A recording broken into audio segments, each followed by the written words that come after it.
हैं हलीमाई movie drive को, जो आपको बेहद पसंद आएगी, इसलिए वीडियो को भी लाइक कर दीजिए। हम चलिए कहानी शुरू करते हैं। तो मूवी की शुरुआत में हमें बताया जाता है कि कैसे संजीव नाम के एक आदमी ने लोगों को सच्चाई दिखाने के लिए साउथ में एक न्यूज़पेपर शुरू किया था, जो देखते देखते सब जगह वायरल हो गया और वो कंपनी भारत की टॉप कंपनी में से एक बन गई। फिर इस कंपनी का सीईओ संजीव का बेटा जय बना और अब संजीव की मौत के बाद जय ने ये कंपनी बेचने का फैसला किया है और उसकी डील ऑपोजिशन पार्टी के एक नेता से हो गई है, जो जय को 100 करोड़ देने को तैयार है। बस जब तक ये जय को पूरे पैसे नहीं मिल जाते तब तक ये बात बाहर नहीं आनी चाहिए, वरना रूलिंग पार्टी जय का जीना दुश्वार कर देगी। फिर हमें बताते हैं कि आज जय किसी फॉरेन कंट्री में इंटरव्यू देने के बहाने आया है। अब जय यहाँ इंटरव्यू दे रहा होता है, तब इंटरव्यूअर पूछने लगती है कि सुनने में आया है कि आप अपनी कंपनी बेच रहे हैं। इस पर तो जय तुरंत कैमरा बंद करवाता है और कहता है कि ये बात पूछने को किसने कहा और तुम्हें ये सब पता कैसे चला। तो वो लड़की कहती है कि ये सच तो बाहर आएगा ही, आप सिद्दीकी सर से बात कर लीजिए। असल में सिद्दीकी जय के साथ काम करता है। फिर जय सिद्दीकी से बात करता है तो सिद्दीकी कहता है कि ये इंटरव्यू बाद में एयर होगा, इसलिए तुम इसमें अपना सच बता सकते हो, जिसके बाद डील होते ही तुम तो लंदन शिफ्ट हो जाओगे, इसलिए कोई प्रॉब्लम नहीं होगी। जिस पर जय मान जाता है और अपना इंटरव्यू दे देता है। फिर जय पर उसकी बीवी श्रिया का फोन आता है, जो बर्लिन में अपने बच्चे के साथ रहती है, और जय यहाँ कहता है कि डील हो गई है, बस जल्द ही हम सब साथ में एंजॉय करेंगे, फिर हमें कोई काम नहीं करना पड़ेगा। जिस पर श्रेया भी खुश हो जाती है। साथ ही जय बताता है कि मैंने गिफ्ट भेजे हैं, शाम तक मैं आऊंगा तो साथ में उसे खोलेंगे। ये कहकर वो अपनी कार से निकल जाता है। इसके बाद जय पर उसके 2 जिगरी दोस्तों का कॉल आता है, जिसमें से एक एक्टर था अजय और एक सर्जन था ईशान। ये दोनों जय के बचपन के दोस्त हैं और जय इनसे 3 दिन बाद मिलने की प्लानिंग कर रहा था, ताकि ये दोस्त साथ में एंजॉय कर सकें, इसलिए ये सब लंदन आने वाले हैं। फिर अपने दोस्तों से बात करने के बाद जय बर्लिन जाने के लिए कार से निकल जाता है। तभी हम एक आदमी को देखते हैं जिसने मास्क लगाया था और वो हैकिंग कर रहा था। साथ ही हमें पता चलता है कि इस आदमी ने जय पर नजर रखी है। जिसके बाद जय पर उसी हैकर का कॉल आता है, जो कहता है कि मुझे तेरे काले राज के बारे में सब पता है। ये सुनकर जय को लगता है कि उसके दोस्त मजाक कर रहे होंगे, इसलिए वो फोन काट देता है। तभी जय पर एक और मैसेज आता है, जिसमें उसके अकाउंट से 1 करोड़ रुपए अपने आप कट गए थे। और फिर हैकर फोन करके कहता है कि 100 करोड़ में से 1 करोड़ ले लिया, कोई बड़ी बात तो नहीं है ना। ये सुनकर जय के होश उड़ जाते हैं कि ये सब इसे कैसे पता। फिर वो हैकर कहता है कि तेरा बाप अच्छा आदमी था,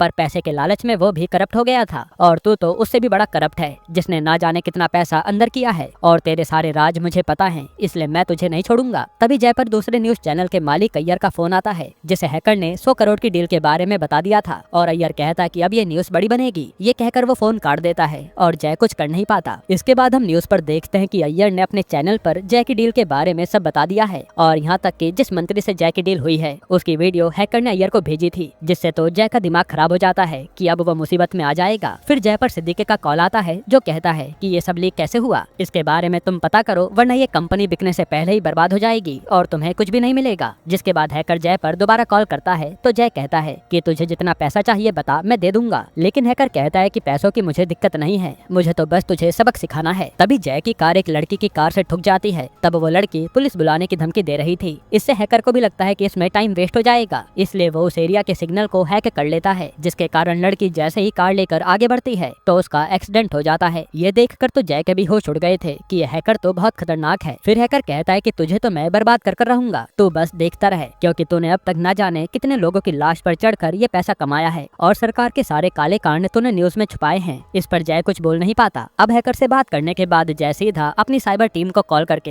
हैकर का पता लगाने को कहता है, तो उसकी टीम वाले बताते हैं कि ये सब आपके फोन से हैक हुआ है, हम यहाँ से कुछ भी नहीं कर सकते। तभी सिद्दीकी उस पर फोन करके कहता है कि अब तो सरकार भी हमारे पीछे पड़ जाएगी, बस ये कंपनी जल्दी से बिक जाए, वरना बहुत बुरा हो सकता है। ये सुनकर जय डर जाता है। फिर वो तुरंत अपना फोन स्विच ऑफ करता है। इसके बाद जय एक शॉप पर जाता है और वहाँ से एक छोटा सा फोन और सिम खरीदता है, ताकि वो सिद्दीकी और अपने लोगों से बात कर सके। इसके बाद जय सीधा अपने पापा के वकील राव को फोन करता है और पूछता है कि ये बताओ, अगर मेरे पास ज्यादा प्रॉपर्टी हो तो क्या वो सब टैक्स वाले सीज कर देंगे। इस पर राव भी कहता है कि हमने टैक्स बचाने के लिए बहुत गोलमाल किया है, इसलिए दिक्कत तो हो सकती है। तभी जय एक और बात राव से बताता है कि हमने जो एक एनजीओ बनाया था ना गरीब बच्चों की मदद के लिए, उसमें जो फंड आता था उसमें से मैंने 70% अपने पास स्विस बैंक में रखवा दिया था और बस 30% से ही चैरिटी की है। ये सुनकर राव भी जय को सुनाने लगता है कि तुम कितना नीचे गिर गए, जो चैरिटी का पैसा भी खुद खा गए। तब जय कहता है कि मुझे भाषण मत दो, ये बताओ अब मैं क्या करूं। राव कहता है कि तुम्हें पुलिस तो पकड़ सकती है, क्योंकि टैक्स चोरी का पता उन्हें जल्द ही चल जाएगा और हो सकता है कि तुम अरेस्ट हो जाओ। ये सुनकर जय कहता है कि अगर मैं लंदन भाग जाऊं तो चांसेस कम होंगे ना। जिस पर राव कहता है हाँ, अक्सर झोल करने वाले करोड़पति लंदन ही भागते हैं, पर तुम्हें आज रात ही लंदन पहुंचना होगा,